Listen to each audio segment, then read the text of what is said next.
sentencing standards involving FRS. I just think it's critical that what we do to ensure fentanyl is not used to further divide our communities and exacerbate inequities in our criminal justice system. I believe the Biden administration's proposal strikes the appropriate balance. Now, I understand there's a lot of frustration because the fentanyl crisis continues, but I think the answer is a bipartisan path, which this committee will continue. And so, for these reasons, I said, I will move to, after the debate, of course, to report this resolution with no recommendation, which I think I want you to understand is a little different than what we've done so far, where we've reported the others adversely. And with that, I yield back.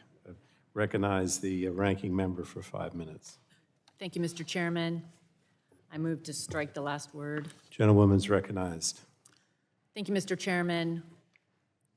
I heard what you had to say. I still plan to vote no to move this resolution with no recommendation because there's no reason that we cannot favorably report this resolution. Fentanyl is like a weapon of mass destruction.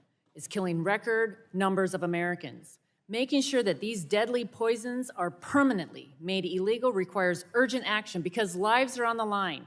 An unthinkable amount of fentanyl and its analogs are coming across the border, enough to kill every American 7 times over. According to the CDC's National Center for Health Statistics, there are over 100,000 drug overdose deaths in the United States.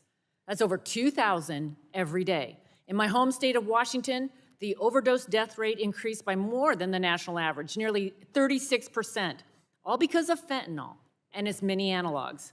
In this fiscal year, the U.S. Customs and Border Protection has seized 12,000 pounds of fentanyl at the border. Across the nation, the DEA has seized a record number, it's nearly a million, or 10 million, nearly 10 million fake prescription pills containing lethal amounts of fentanyl. More counterfeit pills have been seized so far in 2021 than the previous 2 years combined, with 2 out of every 5 pills containing a potentially lethal dose of fentanyl. This is not your typical street drug. This is weapons-grade poison that is killing our children. I want to remind you of the story of a young woman in my district named Kayla. She and a friend split what they thought was Percocet. That one pill, which was laced with fentanyl, immediately killed them both. They had no chance. Republicans have been trying to permanently place fentanyl-related substances in Schedule I for years now. We're hearing from an army of parents every day, parents who deserve justice because they've lost a child and they don't want anyone else to experience their pain. The Biden administration agrees that we should permanently schedule fentanyl-related substances in Schedule I. Unfortunately, the administration is also trying to treat these deadly poisons differently from fentanyl and other currently scheduled fentanyl analogs because they're proposing to exempt the entire class from trafficking mandatory minimums. This would prevent our law enforcement from finding and putting away drug traffickers who are bringing these chemical weapons across the border and into our communities. For the parents that we are fighting for, it would mean the criminals who killed their kids could keep trafficking these lethal substances with lower repercussions. Why would the administration want to treat such a deadly substance differently? We need to better understand the reasoning behind the administration's misguided recommendations and a weak on crime agenda. These substances are simply too deadly for us to be weak on traffickers and those who are selling to our children in our communities. In addition to traffickers, Department of Justice has been falling short on their job of going after technology companies that facilitate the sale of these deadly poisons. I've met with parents in my office, each of which have lost a child to fentanyl poisoning. Each had a similar story.